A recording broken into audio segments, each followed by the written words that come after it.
Assalamu alaikum. Welcome to another live. I am joined by brother Nadeem Ashraf today, who graciously last minute agreed to come on and join me for this live stream. I don't know why, bro. I just had a inclination, a feeling of inviting you to come on and join me for this session. I don't know. Maybe God knows best. Maybe there's some. God knows reason best. in this. Very key word. Alhamdulillah. Okay, bro. So look, today's topic. Assalamu alaikum to all of the guys. Welcome to this live. It's really nice to see that there's some atheists and non-Muslims on this session too. Now the topic is going to be an interesting one for I think everyone, which is proofs for God's existence. Right? Constantly, bro, on this channel, I've been asked for what evidence do you have for God's existence? What proof do you have for God's existence? Give me an argument. Give me some logical, rational reasons, etc., etc. Now, I've done that, but I've done that in a way which has not been satisfying to some people, right? And I've done that deliberately because I really believe that to deny God and to claim that there is no God, it leaves you in a position where nothing makes sense. And I think that's been quite adequately demonstrated, and I'll continue to do this as well.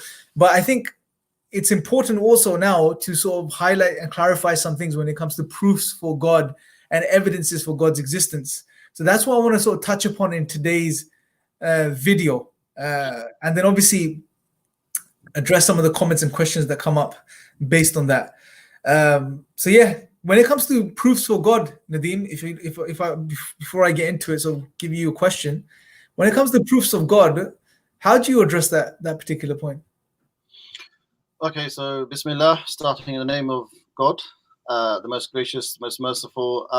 Thanks for having me here last minute, alhamdulillah, which means praise be to God. We're trying to do the Arabism, right? Continuing from the epistemic shows. I think the way I would answer it, and I think each person has a different style, has a different view. So if you're asking me, for me, it depends on the person in front of me who's asking. So some people, they need logical, philosophical proofs. Some people need scientific proofs. Some people, they think they need logical or rational proofs, but really, this is where human interaction comes in. When you get to know them, when you speak to them, they actually need something else. Yeah. So from our thought, from Islamic thought, from our first principles, we believe that every human being already has an innate disposition towards a creator, that a creator absolutely exists. This is our thought. This is how we look at life. This is our worldview. Every single human being.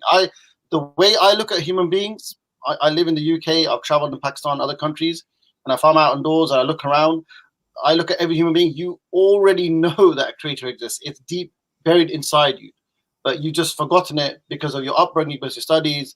So it depends on who's in front of who's chatting to me, and according to that, I could possibly we start with one discussion and then maybe move on to another. So yeah, that's the way I approach it. Bro, I think that's brilliant. You started with that point because I wasn't going to go into that myself, but it's good you mentioned it.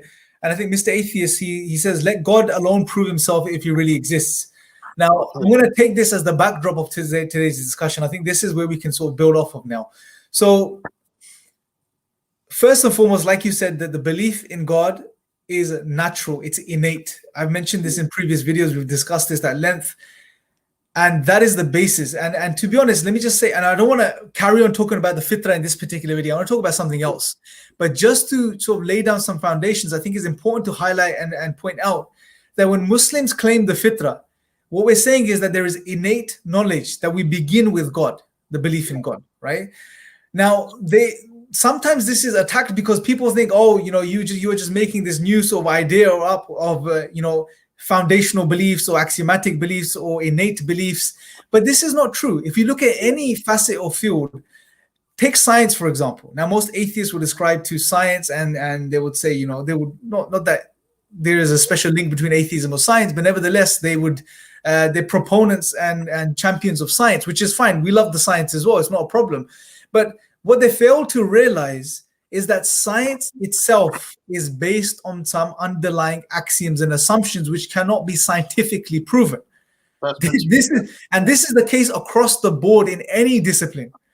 But they don't realize that science, and let me repeat that again, science itself is based on certain axioms and assumptions which cannot scientifically be validated or proven. Can I give you an example really quickly, bro? Yeah. reviews. You know, for example, and this example is good because there's when you're speaking to someone who does not believe in a creator, or he's an atheist, or has that kind of belief, the first thing they just shout out is science or Darwinism. So if we were to give this example, so in biology, as you mentioned, first principles. So we have first principles in neuroscience, we have first principles in other disciplines. But biology, for those who was going about Darwinism and evolution, even Darwinian evolution, there is a concept of gradualism, which is actually a first principle. So they have, it's an assumption they have to start on to do the rest of the science, to build the rest of the knowledge. So that's one example. Absolutely. To point out two more, for example, the axiom or the assumption that the real world exists. This is an assumption that cannot be proven empirically. The axiom or understanding that there is uniformity in nature, meaning that everything in nature will continue to flow according to a certain pattern. There is a uniformity. The laws of physics will not change abruptly. This is an axiom of science. There's no reason to believe this per se, or empirically validate or justify this. There are so many. See, the point I'm making here is that when it comes to science, we don't want to consider this. Science is based on evidence, etc. But the foundations of science are based on certain assumptions and foundational beliefs, just like in any field. As Muslims, we begin with a belief in God, and this is a part of our nature, our fitrah. Now, that being said, let's move on. Let's park that now. Let's move on with the discussion. Now, when it comes to proofs and evidences for God's existence, some atheists will turn around and say, well, look, where is the evidence for God? Why doesn't God prove himself? Why doesn't God appear to us or show himself? And in many cases, bro, the underlying assumption behind this request is for them to see something, to observe something, right?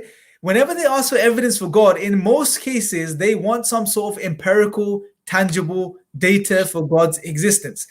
Now, this is highly problematic in and of itself, because what they fail to realize is that we don't believe in a God that's a part of the physical material world. We don't believe in a God that is a man. We don't believe in a God that is the son of a man or anything like that. We don't believe in a material, physical being as the creator deity. This is what they fail to realize. God is unlike anything you can imagine. He is beyond the physical, right? You cannot compare God. There is no, as in the Arabic, God says, there is no kufu, there is no comparison to God in any way, shape, or form. And therefore, it's impossible to observe God as we observe a table or a chair. On top of this, bro, if that was enough, according to the Islamic paradigm, if that was to happen, if God was to somehow manifest himself in a way which was satisfying to your senses, well, then the purpose of this life, the objective of this life is finished. There's no point anymore, because the test is over. We've arrived in paradise. We've arrived in the hereafter. It's over, right? So it defeats the outlook of the Islamic thought from that perspective, right? And this is what God mentions. If he, even in Surah Al-Ma'idah, one of the first few chapters of the Quran, and there's a beautiful story of Jesus and his disciples. And I want to mention this here. Now, his disciples at a point, they ask Jesus, they say, tell God to send down for us a banquet, some food. Now, Jesus makes this request to God, and food comes down to them from heaven. How this happened, we don't know. God knows best. But then God mentions that he will do this, but after this moment, if anyone denies the truth, they will receive a punishment like no one else has ever received before. Highlighting a very important principle. In a way, this is a mercy from God that he is not manifesting himself in this particular way that the people are asking God to manifest. And on top of this, if he was to, like we said, the test of this life is over. The examination is over, right? A big part of the test of this life is to see whether we can use all of the faculties God has given us, all of the signs that he's scattered throughout everything that exists. Can we use these things to find our creator as rational, intelligent human beings that he has made us? And this is where I want to take the discussion today. That being the case, bro, when we talk about the signs of God, before we start talking about the signs of God, I want to sort of outline something here. Just because we're talking about the signs of God being apparent, and because we've mentioned that God is not going to appear to you himself, right? It doesn't mean that these signs are insignificant or irrelevant or not sufficient proof. What we're going to see is that they are more than clear. They are more than clear and adequate for the person that wants to see and that wants to understand. Right? This is the key. This is the key, bro. Anything Yeah, you want to say on that point? just want to build on that point that the signs are so clear, but the clarity is not in the signs. The clarity is in our minds. The clarity is how we're looking at things. Yes. And there's again, like I said at the beginning, there's probably a deep. Either you need other signs or other kind of reasons for the belief in the Creator and that He is one, and does He deserve worship? It's either that, or it's either that you just need to maybe. I don't know. I was going to say then shouldn't say, but it's a discussion and people can challenge it. But it could be an arrogance. It could be the arrogance of man that they just don't want to believe, or they even if they believe. I mean, there's also just to build on that. From my experience, and you probably have experiences. So let's say there's a sign, a sign that satisfies. Okay, yeah, there's a physical, tangible, empiricist sign that a God is there. Or I mean, even saying that sounds really strange, right? What's there to show that you'll actually worship that God or obey God, or what kind of relationship will you have with Him? Yeah, so that's a discussion that always links. Well, this is something I want to sort of highlight today, which is that, like you said, it's not about the clarity of the sign; it's about the clarity of the heart that perceives that sign.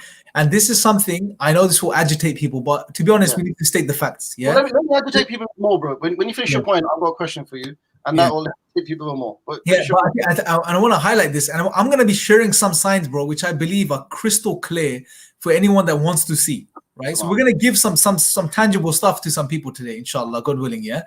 But I'm trying to lay down the foundations, because the Quran also lays down these foundations, right? Which is that you have to have humility and you have to have sincerity in your approach to these things. Arrogance is going to blind your internal sight to these realities. You're not going to be able to see the truth with arrogance, right? Yeah. I mean, it's a very simple point to understand, a very logical and rational point, that we don't believe in a creator that's a part of the physical world. Hence, it's impossible for you to see him physically. Done. That's sorted, right? But now, if you want to see his signs, then you have to be honest and you have to be humble. And if you are, you will see them, right? And they are sufficient for the person that wants to see, like we've said. Okay. Now, I want to move on to sorry, you had a question before I go on. Question, there's some comments, bro. If we just have a quick read, because we want to make it interactive as well, right? Yeah, that's okay. So for example, we got, I think, Oscar Daniel. Thanks for coming on to this show. Oscar says, well, I mean, if God showed himself, I'd be pretty quick worshipping if that's what he told me to do. Yeah, but this is the whole point, is that, see, unfortunately, we're fixated, and I don't mean this with any offense, we're fixated, especially in the times that we live in, on seeing certain types or routes to knowledge as the only routes to knowledge and truth, right? We have this distorted, and I'm gonna mention this now, we have this distorted way of thinking, which is, for example, science is the way to truth, okay? Yeah. But what people fail to realize, when you study the philosophy of science, it's a whole big discussion as to how valid or relevant your observations are. Are you seeing what you're seeing, and what you're seeing, is it actually true, and does it manifest in the way you're seeing it, or does it manifest in reality in another way, but what you're seeing is an actual form of it? There is a huge discussions in the philosophy of science, right? If you really break it down, bro, science, I would say, is no... talk about truth and science in a capital T is impossible, right? Yeah. Science. This is what they're doing. This is not us. And I mentioned these things to hopefully wake people up to the reality. Look, for example, you say science is the only way to truth. Well, hold on a second. Firstly, science only deals with the observable physical reality, number one, right? Therefore, it can't tell you about other things. It's amoral. It can't tell you about moral truths, which are so integral to the human being. It can't tell you about existential truths, which are so integral to the human being. Right? It can't tell you necessarily about mathematical truths, because science itself is dependent upon mathematics, right? Science is limited from that perspective. Science is limited by induction. Science is limited by the problem of observation. This is another problem in and of itself. These are huge issues. So let's not become too arrogant with this method, right? It's a method that is there. And I think Bertrand Russell, he summarized it in a nice way, that it's through science, we attempt to discover the truth about the physical material world to the best of our ability, right? Those who are asking this question, that it has to be science. Science is the only way. I need scientific evidence. you have to be very careful. And this, I'm addressing those people who probably hold this view on this show or watch it later. Be careful, because then you may be worshipping science. Yeah. So you replace, like, because always science, always science. So the question was kind of similar to what you're saying as well, bro. You kind of answered it, but I wanted to ask it in a different way, which is why do you think people are so adamant? I don't know when it started. You could argue last 20 years, 30 years, maybe more, maybe recently. But why are they so adamant that have to be given, scientific proof in front of them, and then I believe? Why do you think the causes of that? Okay, really there's many reasons. I'll highlight one or two that I find quite probably the most, or a few of the most relevant ones. Number one, surely because of the development of science. The developments science has given us, the things that we've discovered and how it's progressed. That's given credence to science, and unfortunately made science into something more than it is in the minds of many people. That's the key thing, more than it is. Yeah, that's number one. Number two, I think it's also the overall. It links in with other philosophical outlooks which have infested the minds of man. The mind of man, which is, for example, secularism, right? Secularism is an underlying philosophy in society, which generally speaking was to separate state from church. But now, we find new sort of offshoots of different strands of secularism, which disguise themselves under the traditional type of secularism, and sort of an atheist type of neo-secularism, right? And this sort of ties in, or this sort of leads. As soon as you disconnect the human being from its creator, and you push this idea of focusing on the material and seeing the material and observing the material and fixating on the material, and that becomes your general way of thinking, then obviously it makes sense. Science, okay, it's focused on the material, it's focused on what's observable, therefore, okay, it's the best, and therefore they think it logically follows that it's the only way to truth. Well, no, it isn't. There's many routes to knowledge, right? A simple test you could do for yourself is, ask yourself the question, why do you believe your mom is your mom, or your dad is your dad? I guarantee you, most of the people here, including all of the atheists, they probably haven't done a DNA test yet. But they will argue, I can do a DNA test. Well, one thing is, even if you do a DNA tests aren't 100% conclusive, number one. Number two, even if you were to say they are, well, you haven't done one yet. This is a potential. You don't believe in your parents based on a potential.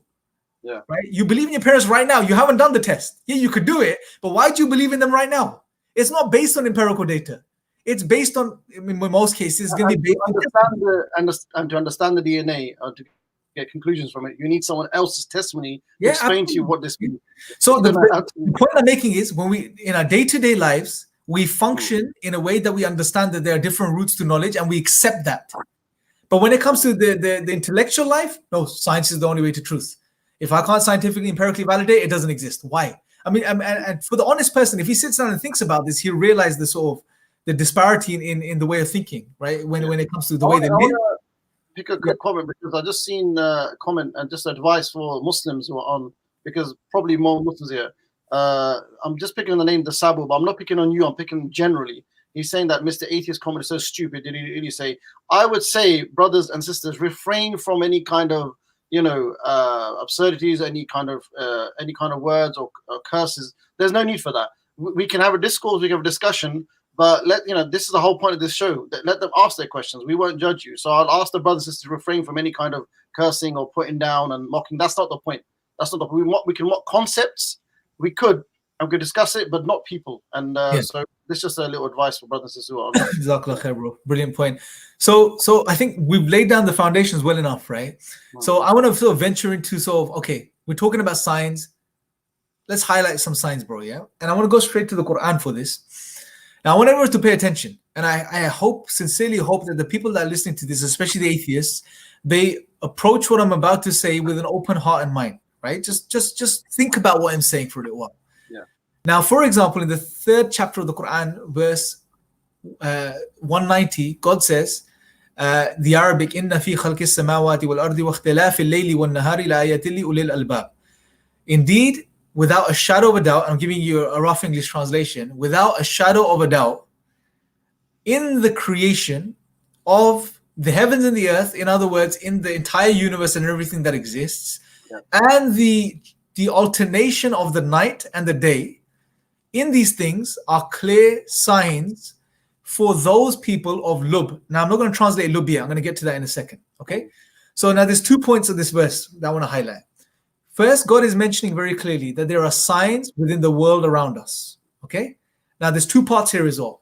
But the second part generally is the signs are there for people of Lub. Now let's define this for a second, because this gives us the right, if you like, it gives us the right framework in which these signs can be appreciated. Okay. And it also probably answers that this kind of our accusation that Muslims don't think, that there's no thinking in Islam, there's no critical thinking in Islam, that we don't use our rationality for certain things. This verse kind of finishes that off as well. And of course, we're going to see how rational some of these signs are, and how denying them or to find another alternative explanation for them is almost counter discourse and being non-rational, right, or irrational. So God says these signs are for people of Lub. Now let's understand what Lub is. Now in the next verse, God highlights who the people of Lub are. Those people who remember God in every state. So from an innate perspective, right, they are open-minded and their hearts are already aware of the Creator. Now that may be a bit of a stretch for some people, right, that deny God. So let's think about the word Lub itself for a second here. It also means people that are of their essence, the purity, right? People who have sound reasoning and sound hearts. There's no baggage. There is no ulterior motive. There is nothing that's clouding their judgment. Okay? So it's how, and again, emphasizing the point, when you think about the signs of God, if you really want to think about them and analyze them and understand them, you have to adopt a position of humility and sincerity. Key. Yes. It's key, right? 100%. Arrogance is not going to get you anywhere, right? 100%. So it's very, very important to understand this. Now, let's look at the first part of the verse now. God says that there are signs, clear signs within the creation of the heavens and the earth. Okay, let's look at this part of the verse first.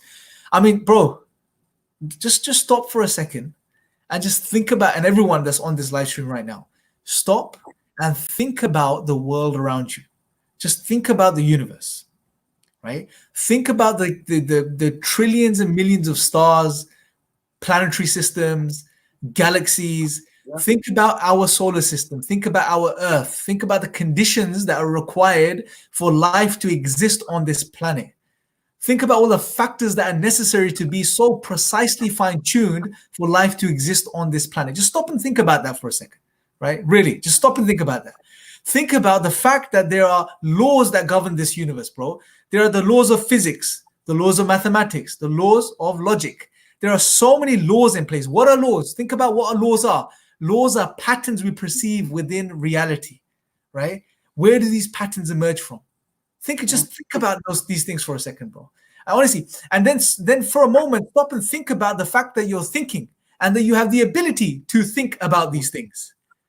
And the mind that can think and comprehend these things. Just think about that for a second, right? It blows your mind to think about all of these things. And then to consider all of this as a result of an accident is, I would say, is nothing but short of absurd, that type of conclusion, right? Of course, if someone wants to conclude that and say, well, it's one big accident, it just happened, random physical processes, billions and millions of years, voila, we have everything now. It all popped into existence by chance. Sure, you can conclude that. But I want you to really think about the option here and think about the fact that, is that the most rational conclusion, the most honest conclusion we're making? If we apply common sense, bro, common sense dictates that conclusion is highly unlikely, right? I mean, why is it that we apply common sense, bro, to every facet and aspect of our lives? But when it comes to this, when it comes to God, common sense, out the window. Straight out the window, right? I mean, think about this. If I was to ask you, Nadeem Bhai, Brother Nadeem, meaning Brother Nadeem translated, not Nadeem Bhai as an Indian gangster, exactly. So look, if I was to tell you, bro, would you drive your kids to school one day? Would you do that? Would I drive my kids to school? Yeah. Yeah. Have you driven your kids to school? Yes, it makes sense. Okay, so if I said to you, bro, would you blindfold yourself and drive your kids to school? No, of course not. Why not? I want to know why not. Tell me why not. That doesn't make any sense. It's stupid. It's ridiculous. It's why? Dangerous. Why is it dangerous? Because I could crash into a car. If you're breaking it down, then crash into a car. I don't know where I'm going. I'm gonna lose my way. Good. So see what you're doing here. You're applying common sense, Yeah. and you're saying if I'm blindfolded, I can't see. My kids are in the car. If I'm driving, is a high likelihood, a very big chance of me dying and killing my family, right? That's common sense. Is there a chance, bro, that you would survive? Small chance, 0.0001% possibly. Yeah, but as we know, if we go down the chance level, then anything No, but is there a chance? Is there a chance? there's an extremely ridiculously small money. Is there a chance? Minute chance. Yes, there is a chance. Yeah. So again, this is what I'm trying to get at, bro. When you look at the entire universe around you, all of the laws, all of the fine tuning, the fact that you're alive, you're conscious, you're rational, in your rational faculties are ordered. You have the ability to think. Atheists have the ability to reason about God's existence. When we think about these things, how can we conclude that this is just one big accident? Well, yeah, sure, there's a chance, but you won't apply the same criteria to other facets of your life. And if you're applying it here, then you have to really ask yourself the question, are you really being honest and sincere?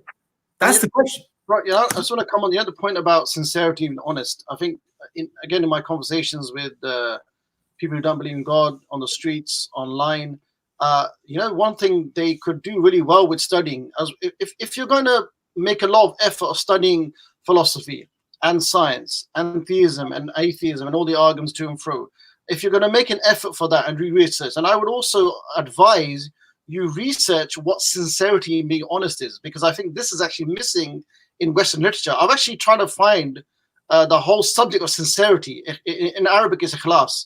It's such an amazing topic that I don't think there's much written about it. I would, in fact, in the comments, if someone could give me any point to books or scholars talk about sincerity and being honesty and purity of heart, there's hardly anything. And so what I would say, in Islam, our scholars, our tradition, starting with Quran and then the prophetic traditions and all the scholars after that, the civilization, they've talked about sincerity and being honesty and purity in such detail, it's going to blow your mind. I think you should study that. And once you study that, either you will then have more tools to judge things about theism and atheism, plus that also may be a way for you to think, okay, another way to believe that Islam is true. That is, well, of course we talk about God, but what follows is God is one, and He revealed the Quran, and we believe Islam's way of life. So my point is, just to summarize, this I think this is really missing amongst the discourse, being honest, sincerity, and with social media as well, and especially with this. I mean, I know I'm a bit old school, right? I believe in old school meeting up face to face, where you can see the person, you see the body language, have a chat, coffee, relax and discussion. There's less kind of theatrics. Yeah. Online, this is not the ideal way. We're trying to do the best we can. We're all stuck indoors. Yeah. We're all in a lockdown. It's not the ideal way. But online, sincerity could be missing, because now you're behind a screen, your words, you can say what you like. I addressed Muslims earlier. As a Muslim, I addressed Muslims earlier that refrain from any kind of cursing words, be respectful, be nice. So I'm saying this to everyone now. We should have more respect. We should be much more honest and sincere. Let's bring this into our discourse. Absolutely, bro. I think it's because you mentioned, and look, we can say we're sincere and everything, but it's between you and God, right? God, it's not between us and you. So we're just trying to highlight tools that are or points that are required for us to really understand what we're talking about here. Okay. Yeah. Now, okay, let's go back to that. Yeah.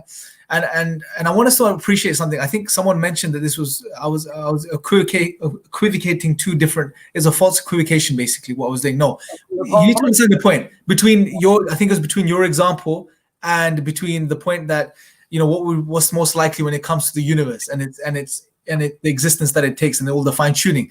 The point I was making, bro, is that whatever we're about to do, we evaluate that thing, and if there's a greater chance of something being the case, we go with that greater chance. So in the case of you dropping your kids off to school blindfolded, you evaluate that and you think, okay, there's a greater chance that I would do damage by doing that and kill my family, so I'm not going to do that, right? So you go with what's most rational, what's most plausible and beneficial to you. Yeah. In the same way, when it comes to the universe and the state of the universe that we find, which is that there is fine tuning, there are laws that govern the universe, which, by the way, allow for us to do science, right? What is the most rational conclusion based on what we observe about this reality? Is it that there is a creator that put all of this in place? That if there are laws, that there is a legislator? Or is it that everything is resulted by random accidental processing and by chance? I mean, that's for you to decide, right? I'm just going to lay out the points here for you guys. So let's go back to that verse, bro. So the first part was look at the universe as a whole, the heavens and the earth and everything. Then God says, alternation. yeah. Now here's where it gets even more interesting. Then God says that and in the alternation of the night and day. Okay. Now something to consider is if God has already mentioned the entire universe, then the alternation of the night and day, which takes place because of the rotation of the earth and the moon, etc., shouldn't that be assumed within the first part of the verse? So God mentions everything already, right? Yeah, of course. But why is God specifying the alternation of night and day here? And I think one of the reasons is, upon reflecting upon it, is that now God is highlighting something else to us, which is, yeah, reflect upon the general creation of everything that you see, but also reflect upon its function. Don't forget that it's not only that the universe exists, bro, with all this fine-tuning and with all these laws, it's actually functioning. The universe is functioning, bro. Bro, the night and day is a function. No one deny that. Yeah, the night and day, the revolution of the earth around the sun and upon its axes and the moon, etc., is a function of what's there in existence. It's functioning in a very precise way, right? Yeah. And God mentions it's been subjugated in this way. That we need to think about that. I mean, this is how blind we have become to these signs. We, a part of human nature, bro. If we see something every single day, we just turn a blind eye, right? I mean, have you ever stopped and thought about the fact that every morning the sun comes up, right? It rises from our perspective, and obviously from the perspective you go outside of Earth, you will see it unfold in a different way. But I'm talking from vantage points. From our vantage point, the sun comes up, the day starts, and then the sun rises, and then it sets. And then it's night, and this pattern repeats itself over and over again every single day. And that the moon has phases. Have we ever thought about that? There's different phases of the moon, and that cycle repeats over and over again. I mean, if we start thinking about these things, it will blow your mind when you stop. It's a really beautiful experience as well. There's that beauty aspect to it as well. That really, it's not just functions. It's actually really beautiful. It really pleases. Absolutely.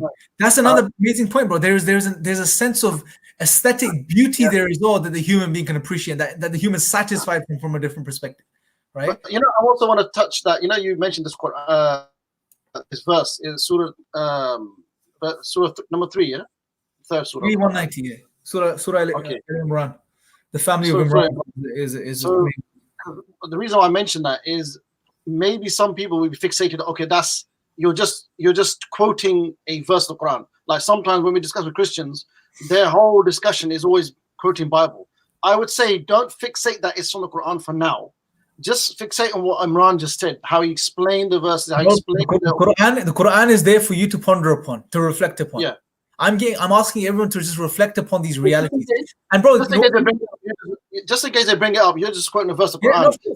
Fixate on that. Fixate on the discussion of what you just said. And this is the key thing. And what's beautiful, bro, it's very simple. The points we're talking about. Look, you don't have to get into technical philosophy or argumentation. Well, I can sit and spend half an hour presenting the argument for dependency, which is a profound argument, right? But I want to look. Let's talk about the simple stuff which is right in front of us, which you can't deny, bro. We see it with our eyes every single day. Ask yourselves the questions. All of these things, not only the creation of the universe, but its function. It's functioning, bro. There are functions that are taking place within our bodies right now. Every second of our living existence, there are functions taking place on a biological level which we have no control over, most of which we will never understand throughout our entire lives, but which every single one of those functions is critical for our existence, right? Just it blows your mind when you think about these things. Yeah. What are we gonna say? All of this is a result of random physical processes? And this takes me to another point, bro. And I think it's a very important point, because some atheists will say, "Oh, hold on a second, you're almost making a type of design argument here, right?" So you're trying to label it, put it into a box. We'll deal with it. But I'm deliberately want to do away with logical terms and philosophical terms right now, because what I'm trying to talk about is simple stuff that could be communicated in simple language. Simple language, bro. Yeah. Okay. They will say, look, type of design argument. You'll say, just because it's human beings, we make things. Therefore, we recognize that the design, such as a watch. Yeah. There's a watch. You make a watch, and you recognize if you find a watch in a desert, like the watchmaker argument. You would say is designed. What about the entire universe, right? Oh no, you're comparing something man-made to something physical or something natural. You're comparing something man-made to something natural, right? You can't do this. Well, okay, hold on a second. That's not allowed. That's against the rules. Yeah, so let's think about this for a second, right? Well, for one, it's not about man-made or not. We're comparing certain features and aspects we observe here to features and aspects we observe there. But more than this, bro. Okay, man-made. What is man? Was man made in a machine, bro? No. Man is a part of nature. Well, some people would believe that. You know, No, but here's the interesting point, bro. Man is a part of the very nature, bro. Human beings are part of this material existence, nature. Yeah. Think about the man that can make such things, bro. What allows for us to make such things? Think about it, bro. SubhanAllah, you know, this is a very powerful verse. Now, I would always reflect upon this, and there's another verse in the Quran that I'm going to bring in here. Yeah. You know, sometimes when God talks about the creation of the heavens and the earth, there are some verses where God also mentions things that man makes in these verses, right? So, for example, I'll give you one example here. Give me a second, yeah? I'm gonna read the verse to you. Read some new comments in the meantime. So here's the verse, yeah? Chapter 31, verse 31, as an example. God says, "Do you not see the ships that sail through the sea by the favor of God, that He may show you His signs? Indeed, in that are signs for every patient and grateful person." Now, here's what's profound. Here, God is talking about the ships. Ships are man-made, right? But something for us to consider here, bro. Think about the fact that the human being, which is a part of nature, has the ability to conceive of a ship. Yeah. Then think out the idea and the design. Think about all the mathematical equations that are required for us to produce a ship, for us to make a ship that can float in water. And by the way, that requires the laws of physics anyway, initially. So if you think about it, we have the ability as human beings to use raw materials, right, that we find in the world, to put them together in a way and we can allow for them to interact, the products we make to interact in a world which is governed by the laws of physics. That is just crazy when you think about it. Yeah, I mean, if you look at, for example, yeah, if I'm sure most of us seen pictures of the Eiffel Tower. I've been to France a few times. Yeah, the Eiffel Tower, bro, is a phenomenal construction, right? It's a phenomenal feat of engineering by human beings. When we were in France a few years ago, we went there and I looked at it and I was just blown away. And it was at that moment it hit me, bro, that this tower that we see in this magnificent structure of metal and steel that we see in front of us was once conceived in the mind of a man, of a person. Think about this, yeah? It was an idea which was then developed, it was mathematically constructed, and then it was produced in the world, right? If you were to look at the Eiffel Tower and if I was to say to you, could the Eiffel Tower make itself or come by chance? Everyone would say, no, impossible. How can you say such a thing? Impossible. Right? Yeah, exactly. Yeah, in the French. Yeah, so it's impossible. But we forget to realize that this was made by a human being. This was thought of in the mind of a human being that the atheists would say is just a brain, atoms and molecules in motion, neural firings. That's all it is. I mean, think about how absurd that is, bro. Yeah, how absurd is the case where you would say that the human being is an accident of nature, which somehow randomly emerged, yet has the ability to understand this material physical world, to engage with it in a way where we can understand the physical laws, we can understand mathematics, and we can, based on our understanding, produce things, take materials that exist in this world and produce things which are functional, right? Such as ships which can sail through the seas, bro. I mean, if we're going to say all of this is a result of just random physical processes, bro, I'm just going to stop thinking. I'm just going to just go sit in a corner somewhere, bro. Honestly, I mean, we should. It's a crime against the intellect to claim such a thing, bro. Honestly, if we just stop and think about these things, but we don't. But we don't. That's the main thing. So, bro, there's some. I think somebody asked a question about where is the proof? I can't see. So you mentioned watch, and then he said that I saw. Yeah, I saw. We can see a watch being made, but we didn't see the universe being made. Well, again, this again defeats the point. It's like, yeah, you can see it, but for example, look, you're wearing a nice pink shirt right now, bro. Yeah, mashallah, barakallah, and it suits you. Pink suits you, mashallah. Yeah, alhamdulillah. So look, I know your shirt was made in some factory, in a machine, or by hand. I know this. I haven't seen your shirt being made, bro. It's not the fact that I've seen it being made. It's the fact that your shirt has certain features that I can pick up on as a human being, which tell me that, yeah, this shirt, because of the fact there's symmetry, there are different parts that are stitched together, there's a little logo on it, there are stripes that are going down your shirt. All of these things I pick up on and I conclude it must be designed, right? Not the fact that I've seen it myself being constructed in a factory. I mean, yeah, it's changing the direction of the point that's being made. It's like a red herring that's been brought in. Of course, you can go and see it, but my conclusion is not based on the fact that I can see it or I have seen it. It's based on the fact that I'm looking at it, I pick up on certain features, and that leads me to that conclusion. And those same features you can question about the world around us. Look at the universe. Okay, there are the laws of physics. There are the laws of mathematics. There are the laws of logic. There is uniformity within nature. There's fine tuning. There is a balance within the world that we see. Okay, I'm picking up on these features. I'm picking up on these things which are apparent. That leads me to the rational conclusion that there has to be a creator. That's essentially what. The point I want to make is that again, this comes from discussions. Is that when it comes to simple stuff, I think people will agree. So you mentioned my shirt. We could talk, about. There's another example of a bottle of water. Just a bottle that has a pattern. It's clearly designed, right? Mm-hmm. And then everyday simple things. Even the can, 7-Up or whatever. Yeah, 7-Up, right? There's water inside, by the way. I put water in it. You put water in it. Okay, that's absurd. But anyway, that's a different absurdity. So the can is there, right? And just as the example you gave, you can see there's a design, a clear design, the circumference, the height. Yeah. When it comes to simple things, people will agree. Yeah, I agree. It's designed. They can't just say that it's not designed. It didn't come from. It just came from nothing.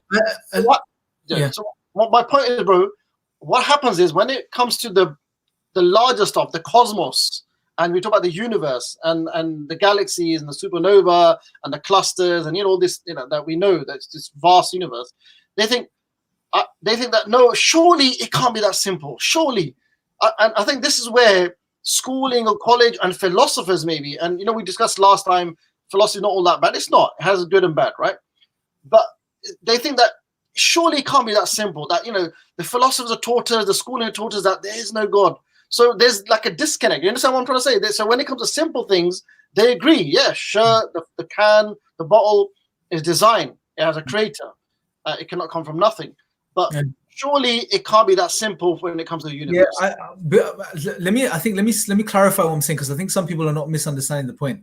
Yeah. Sure, some of us have gone to a can factory and we've seen cans being made, right? Yeah. No doubt. Most of us haven't.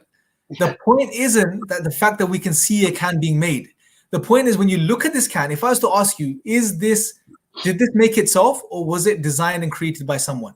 You would say it's designed and created by someone, not based on a potential that, it's, we can go to a factory and see it being made.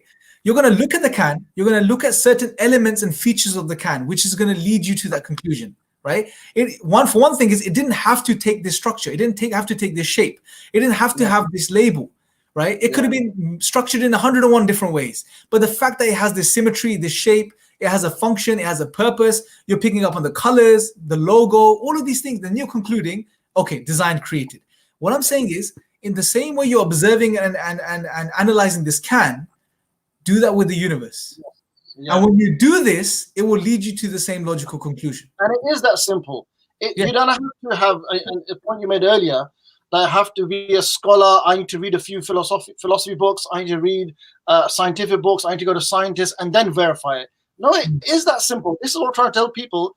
It is that simple. Just combine sincerity we touched upon, combine with Iman's point, the ayah of the Quran about the heavens and the earth and alternation of the night and day and reflection, and you gave examples of Eiffel Tower and the can. I mean, just that's what it is. It is that simple. Bro, I tell you this. The science has a method. Okay, now let me clarify something as well. The reason scientists don't make that conclusion when they see the fine tuning of the universe, when they see these things, they don't outwardly say it, is because they're restricted to something called methodological naturalism. Yeah. Okay? Methodological naturalism basically dictates that when we inquire about the material world, the universe, we have to look for natural explanations. That's a part of the method of science. Okay? They won't deny God or affirm. That's not the realm of science. They appreciate that. But unfortunately, what some atheists do, such as Richard Dawkins, they squeeze in philosophical naturalism and they blur the lines between methodological naturalism and philosophical naturalism. Hence, try to claim science as if they own it, right? No, Look, just because science follows a certain method, it doesn't mean you can't conclude from a metaphysical perspective that, look, okay, I'm seeing features there must be a creator. But science can't go into the realm of this creator or analyze it. So we're going to stop there and we're going to keep exploring from the perspective of the natural world. That's methodological naturalism. Fine, we'll do that. But philosophical naturalism is what? There is nothing beyond the material physical world. This is a positive claim that many atheists make, because most atheists are philosophical naturalists, which is a belief, right? It's a belief, bro. Yeah, this is a belief. This is the big difference here. We need to understand this. There's a huge difference here, right? And what I'm trying to highlight is that when you honestly and sincerely ponder upon the reality, that's a lot of it what science is showing us about the physical universe and its nature, and the fact that there is fine-tuning, the fact that there is some, there are laws in place that, which, like I said before, and I'm emphasizing again, it is because that there are the laws of physics that we can do science. That there is something called mathematics, that we can do science and we can engage in this method, right? That these things are pointing us, these are signs, they are pointing us towards their creator. And this is where you have to now use your sound reason and choose whether you accept or not.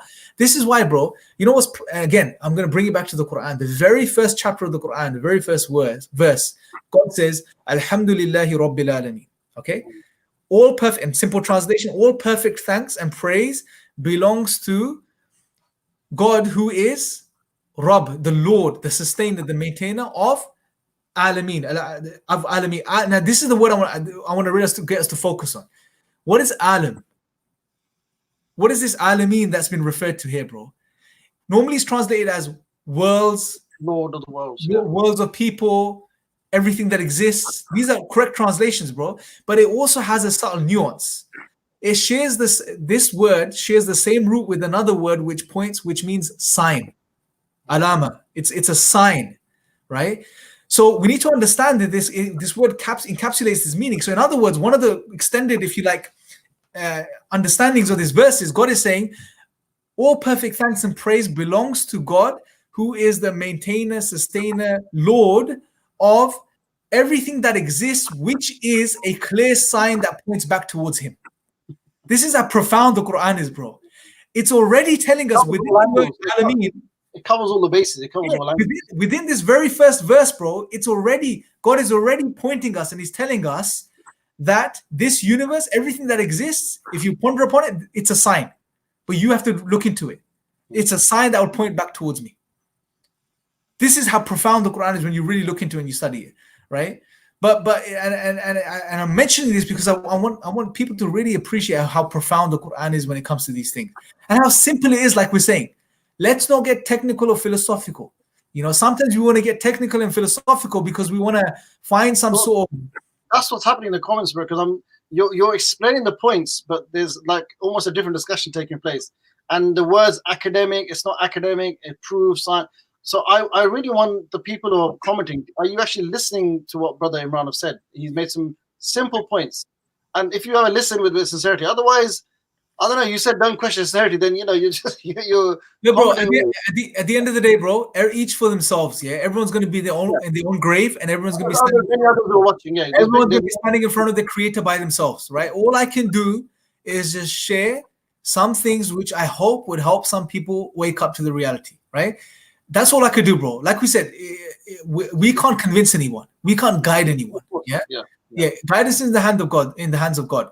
Our job specifically here is just to share some things and get people to think and give people some clarity on some incorrect ways of thinking, which are unfortunately a part of our society and the way we think these days. That's what at the very least, I hope non-Muslims who are watching or who are going to watch this later, it may come up on their YouTube feed. That Muslims are, number one, we're here to discuss. Yeah, we're not hiding. We're here to discuss these issues. We have critical thinking in our tradition. We discuss verse of the Quran. We just touched upon it, just one argument. There's many other rational arguments and many other means and ways. So at least they should appreciate that. Start the discourse, start the discussion. We're here. Well, I'll be honest, what we're seeing now, I'll give you a bit of a psychological analysis of what we're seeing in the comment section. Yeah, especially the way some of the atheists are reacting. Yeah, this is typical, right? And I don't mean to offend anyone, but I've seen this so many times, bro. What happens is this. You try to highlight how simple it actually is. Yeah. Right? How simple it actually is and how simple God has made it for us. Yeah. But because some people don't want to accept the truth, they want to take it away from the simplicity and they want to take it to a realm of complexity. And the reason is because in the realm of complexity, it's fuzzy, it's fluffy, it's flowery. You get lost in the meadows of intellectual gymnastics, bro. That's what they want to do. They want you to get lost. You know, like in Bollywood movies, bro. In Bollywood movies, I don't know about Bollywood. yeah, from an old life. You know, in movies, yeah.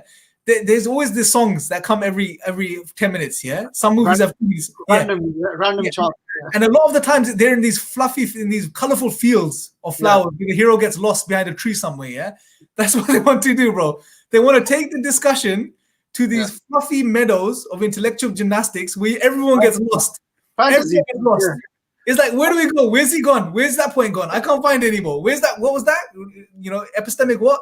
Bro, they want to take it to the realm where it's just fuzzy and fluffy. But why? It's simple. Keep it simple. Let me pick up on that because you actually alluded to it before, but I just want to also give my kind of viewpoint as this, is that, you know, common sense, you touched upon it earlier. You know, and again, this is all from conversations I've had with people. This is not something I made up. This is not something I'm sitting at home and reading through books and just thought of. This is from the human beings I interact with in my town in Sussex and London. Is that, you know, when it comes to, like you mentioned about kids and car, right? And going to school. So same thing. Have a think. The people who are watching and watch it later. When it comes to going to shopping, you know, the common sense thing to do is to get in your car, take your debit card, pay for the food, bring it home. That's common sense, yeah?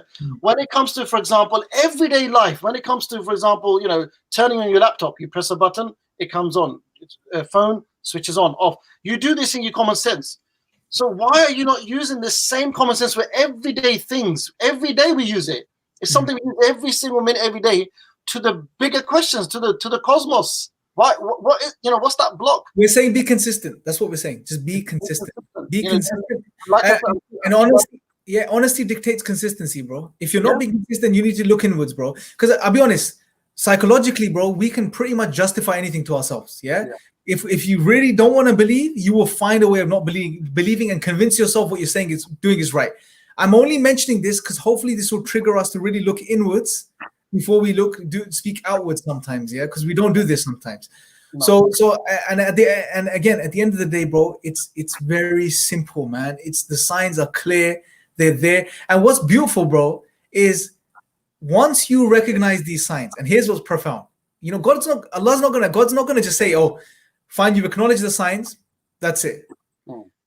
Once you acknowledge the signs, you humble yourself, you submit to your creator, then what God gives you in the form of truth is beyond words, bro. That's something that needs to be experienced. You know, and I really hope and pray that the atheists on here, you know, that, you know, God guides them and allows for them to cross that bound. Because look, when you go through that door, so in a responsible and reasonable way, in a rational way, we're not saying irrational, we're not saying blind faith. Yeah. What we're saying is there are good enough reasons to believe.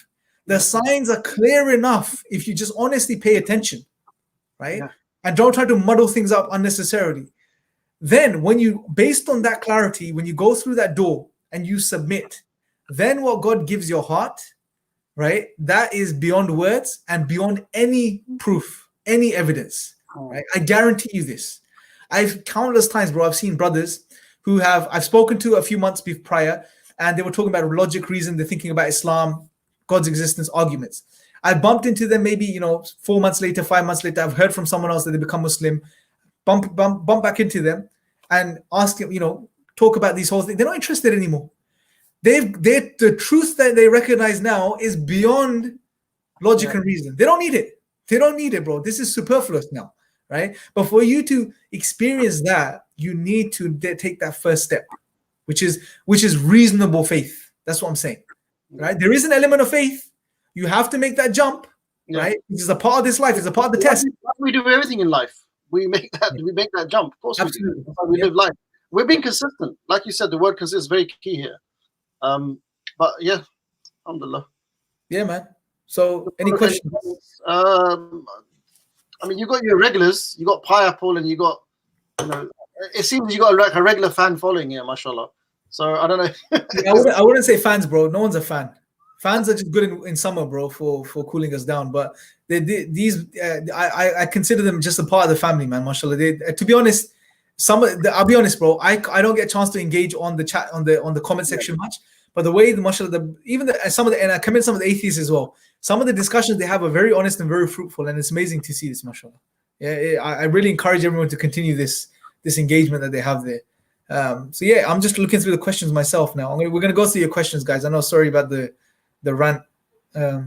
Rose is saying, let me pick this one. I mean, like I said, there's some questions we may have the answers for. If not, we got others. Now science confirms that we are programmed through our DNA. How does a logical human being believe that there is a program without a programmer? Okay, so just making a point. Yeah. Common sense, simplicity. That's what it boils down to, bro. Honesty, sincerity, common sense, keep it simple. That's like we do with everything else in our lives, bro. Apply the same criteria. I don't even understand this question. Pineapple, please explain how something can exist without a creator, like you say God. If you say we don't know, I say also we don't know if God exists. I mean, I think you're just confusing yourselves and us here, man. I don't understand the question. I don't know if you get it.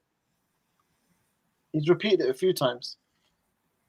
Okay, I'm just going through the questions as well, just to see if there's anything related. Yeah, I think the questions were earlier. Maybe you have to go scroll up a bit more. Okay. You mention anything if you find any question on there, bro, as well on your side, yeah?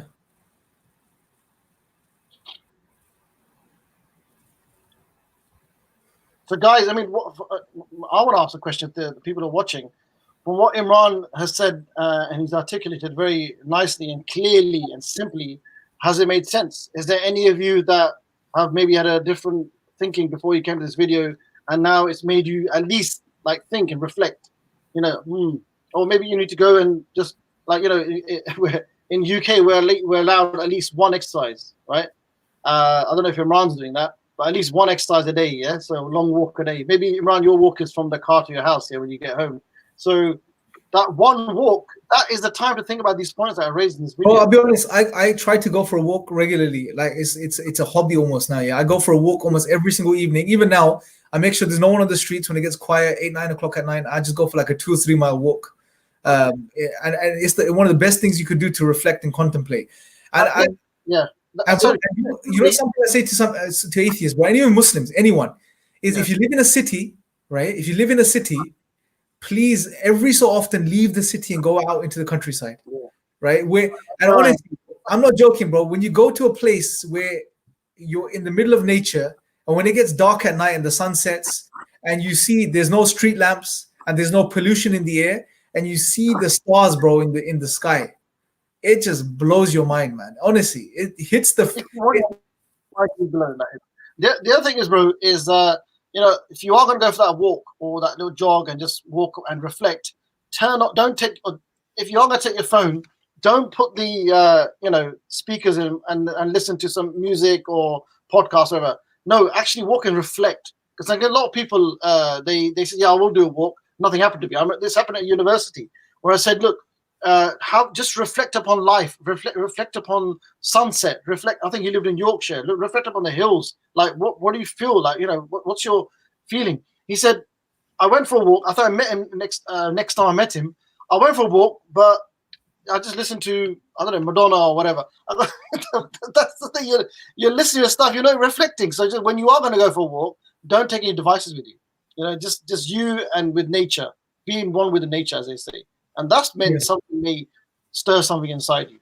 Yeah, bro, to be honest, I really don't see, like, if we think about it objectively, bro, yeah, when it comes to God, I don't see why people have a problem in acknowledging their creator. Like, I really don't see it, you know, other than the fact, okay, they may have some misunderstanding in regards to the problem of evil. For example, something bad happened, they don't understand it. But we can answer that Islamically. It may just, because look, God is not asking you to sign a blank check, you know, or to become a monk, or to go into a forest somewhere and spend the rest of your life there, or to stop eating. There's nothing like this, right? All God is telling you is to recognize his existence, be grateful to him for what he's given you. Because look, if you think about it, bro, every single one of us, including every single atheist on this stream right now, none of us chose our existence. None of us chose to be human. None of us chose to be born where we're born. This was a gift, bro. It's a gift, right? It's given to us freely. We didn't ask for it. We didn't earn it, right? It's given. It's free. Yet we just can't stop and thank the one that gave us all of this, And right? in that thanking and in that worshipping is actually things benefit for us. Yeah. It's actually good for us. It's actually our own benefit at the end of the day. Bro, So look, that's the other point as well. look, what are you getting? You're being grateful to God. You're going to Yeah. find tranquility in this life. Yeah. You're going to find peace, Yeah. true, deep sense of tranquility and peace in this life. Doesn't mean life is going to be perfect. Doesn't mean life is going to be rosy. You're going to go through the tests of life. Everyone is. We all do, right? But you're going to find that anchor that you need to be able to navigate every single test. You're going to find that peace and tranquility. And you're going to, when you find your creator, bro, and you have a relationship with your creator, you know, you don't have to worry about anything else. It brings such stability to the human condition, which is, by the way, that serenity that you get. Yeah. Is, you know, how serenity should be, how peace should be. Absolutely. So the question, maybe we should take this one last question. Yeah. So MAX or MA96 is saying, how do you know that there cannot be multiple first causes, multiple gods, if you will? How would you address it? Well, then I think this is going in the realms of oneness. I mean, I'm assuming that he believes, or he or she believes, that the creator exists now. That from the points we made, it absolutely makes sense. So then use that same common sense as per the ayah of the Quran, which is if there were other gods beside in the heavens and the earth, if the other gods besides Allah, both would have been ruined. Yeah. So exalted is God, Lord of the throne, above what they describe in Surah 21. So that's a clear-cut verse telling that there will be confusion. But like you alluded to, there isn't any confusion. There's actually a lot of uniformity, which you described. It's beautiful uniformity. When you look at gravity, when you look at the laws, when you look at the solar system, when you look at the planets, how the precision. I mean, there's a very famous, simple example, which you know, the precision of the sun to the earth. If the sun was slightly to the left or right, we would either freeze or burn to death. And the preciseness, the uniformity is unbelievable. So there is uniformity. The sun rises and there's a dusk, there's a dawn. So there's a uniformity. There's not chaos. So that's how I would address this. Well, absolutely. It's very simple. By definition, we believe God is the creator of everything that exists, the all-powerful being that's able to do all things. He is not subject to anything or anyone else. He's not dependent. He's the only independent, necessary being. When we understand this, bro, then it's impossible for there to be more than one creator, because if there was other creators, there would be codependency, right? A creator, by definition, is a being that originates, that does not agree and conform to anything. We don't believe in a conforming deity and a conforming being, right? If there was other creators or deities or beings, it would be, like you said, it would be disaster. Everything would be destroyed, ruined completely. It would be chaos, right? Nothing that makes sense. Yeah. And on top of it, if one all-powerful being is able to do everything, then there's no need for a second. Just apply Occam's razor. There's no need for a second, third, or a fourth. It just doesn't make any sense. Again, keep it very simple, right? Very, very simple. It's very, very simple and very, very intuitive. And bro, I want to end on one point. And I want people to really think about this. Let's have a bit of a heart to heart here. Look, at the end of the day, call yourself what you wish in this life. Atheist, agnostic, super atheist, mesotheist, positive atheist, negative atheist, I don't know, anti-theist, whatever you want to call yourself, whatever label, call yourself a Muslim, call yourself whatever, even everyone included, right? At the end of the day, a reality that we cannot deny is that every single one of us is going to die. Death is inevitable. We're deluded sometimes. We think it's not going to happen. At least it's not going to happen anytime soon. Death is inevitable. It's around the corner. You don't know when your time's going to come. Every single one of the atheists, including Muslims, Christians, Jews, whoever you are, every one of us will die, and every one of us will be buried. Every single one of us is going to face the reality that comes after death. There is no escaping this. No matter how intellectual you think you are, no matter how arrogant you may be, every one of us will meet that end, bro. And at that point, and at that point, bro, it's good for those that don't humble themselves and sincerely look at reality and come to the truth. They are going to witness a stark, scary reality, and they are going to regret not being honest and sincere to themselves at that point, right? I mean, God is the most just. I was reading the Quran the other day, bro, yesterday, and God outlines very clearly what's coming. And the state of those that denied in this life were arrogant, turned away. But then when they see it there, then they're like, send us back. We shouldn't have listened to these people. We should have, been honest at that point. It's gonna be too late. And God is telling us this, He's giving us this insight, so we don't have any excuses then. So why not listen now? And no one's saying have blind faith. That goes against what we're talking about here and the whole idea of this channel. No one's encouraging blind faith. We're not saying just believe, otherwise you're going to go to hell. No one is saying this, right? What we're saying is use the faculties God has given you, use everything God has put around you, which is a clear sign, right? I mean, every part of our lives, bro, is a clear sign, yeah? Those that have had children, think about childbirth. That's another thing that blows your mind, yeah? It's crazy. Just think about these things, reflect upon these things, be honest with yourself, stop trying to please people. Stop trying to do it. Hold up appearances. Stop, and even fight yourself against your internal desires and your wants and those things that you're engaging in, which may actually be a barrier between you and your Creator, right? And be honest with yourselves. Be prepared to go on this adventure on searching for the truth and looking for the truth. And sometimes that means sacrificing your own desires and your wants, because a lot of the time, bro, I'll be very honest, even with Muslims, the reason we don't submit ourselves to Allah, to God properly and do what God is telling us, because we are too drawn towards our desires and our wants.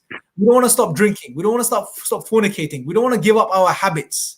But okay, look, if you want to live in a comfortable way, that's not called living, bro. That's just a surviving. Just doing whatever if you really want to live as a human being, and a lot of that's about sacrifice. You have to ask yourself, is it your desires that are preventing you from acknowledging the truth? If it is, and you be honest with yourself, and that's for you to do. I don't want to hear of it in the comments. You can put it here. No, it isn't. Whatever the case is, that's for you to go and ask yourself alone after this live stream. If that's the case, then you have to be honest with yourself and ask yourself, am I willing to sacrifice these ephemeral desires that I have right now for something greater in the future? That's a question you have to be honest with yourself and ask yourself. And that's essentially what it's all about, bro. Me being here right now, I'm to be honest, bro, what do we have to gain? I mean, if we really think about it, we're just hopefully, and I hope we're sincere when we're doing this, bro. It's coming from a right place. It's coming from a good place. It's coming because we have. Hopefully, God willing, it is coming, and we're trying to be as sincere as we can. But all we're trying to do is just to remind people of a reality, that exists, and try to hopefully wake people up, because we're in a state of sleep, bro. It's like the Matrix, literally. People are plugged in. It's time we unplug ourselves and wake up. And I spoke to about with this about Sabul the other day. There are reasons for why people want people to become atheists. There are reasons why people want to push secularism. You're probably a part of. It's bro, money drives the world. Let me just leave it at that for now. But Oscar Daniel, before I forget, says Epistemics. Do you have an email you can discuss with people in? I've got an email, but best place to catch me is in the comment section here, because I hardly check my email, to be honest. There's going to be, Oscar Daniel, there's going to be many more lives. We're home for the next few weeks, months. The lockdown is still here. We best engage with this live here. I can give you my email. I'll put it here now, but I seldom go check this email, man. And maybe, if you're in London and the lockdown's over, maybe we can have some coffee or something and have a good chat, That's it. Anything else you want to add, bro, before we wrap up? Oh, somebody's added your. Okay, that's you. Somebody's added your email. I did it. No, I think you've you done it right. Just want to echo your points that it's the sincerity. It's I think the people who are watching later, and I guess message for myself and everybody's watching, is that experience that feeling of sacrifice. We're living in an age where we want so much creature comforts, everything easy, or everything what I want, my desires, my argument, the book I read. The science quote I did, it's everything. So just sacrifice desires and think of the bigger picture. Start, really be honest with yourself. And if you look at things simply, if you use your common sense, combine common sense with a bit of honesty, a bit of sincerity. Like I said earlier, study what sincerity is. Maybe we need to revisit that. I think you'll come to some amazing realizations. Keep watching this channel. There's many other videos that you've got time now. This is the chance before you get busy again in a month or 2 months time, back to the rat race, 9 to 5 job, then get drunk on a Friday, pub, that kind of thing. I'm just about general UK society. Before that happens again, it will happen again. Because this is the thing with human beings. We forget that there was this lockdown, there was this, death, there's, people are dying and this. But, in a few months, it'll be back to normal again. That's just the crazy human being. So before that happens, this is a chance to watch all the previous videos on this channel. There's so much content. Take your time, have a nice coffee, have a nice brew, watch it sincerely. Forget the comments. I would actually turn the comments off because sometimes you get distracted. So the previous videos and the ones coming, leave the comments. Just listen to the guests who are coming, who are going to give their expressions, and just reflect upon it. And that's it. Jazakallah khair, bro. So Yeah. we're going to wrap up. Any questions for Nadeem Ashraf? Please let him know in the comment section. We may have more sessions, maybe new shows. Yeah, I think we'll do a few more, bro. I think we should probably do a couple more just together as well, whenever there's no guests or anything that can come online. Yeah, Just teach on different topics. I think it'll be good, inshallah. All right, we're good. Thank you guys for coming on. Make sure to share the live stream. Make sure to subscribe. You can check out Nadeem stuff on Dawah Motivation YouTube channel, and I think it's Dawah Motivation on Facebook as well, where he's more active. I actually want to, if you want to do a plug-in, I've got a blog because sometimes people want to read. So yeah, mashallah, he's got a really good blog as well. Watching. So on this blog, I've got various blogs. DawahMotivation.wordpress. Very simple, and you can interact. You can ask questions there. I get notification. Put it in the comments, inshallah, so everyone can see it. I don't think I can. All right, I'll put it in for you now. Dawah. You can do that time, bro. Yeah, Okay. DawahMotivation.wordpress if you want to. Yeah. Dawah Motivation. .wordpress. Right. There we go. Hopefully I spelled it correctly. Okay, Jazakallah khair, guys. You did. You started perfectly, bro. Brilliant. Okay, Jazakallah khair, guys. May Allah bless you, and may God guide us all. Until next time, take care.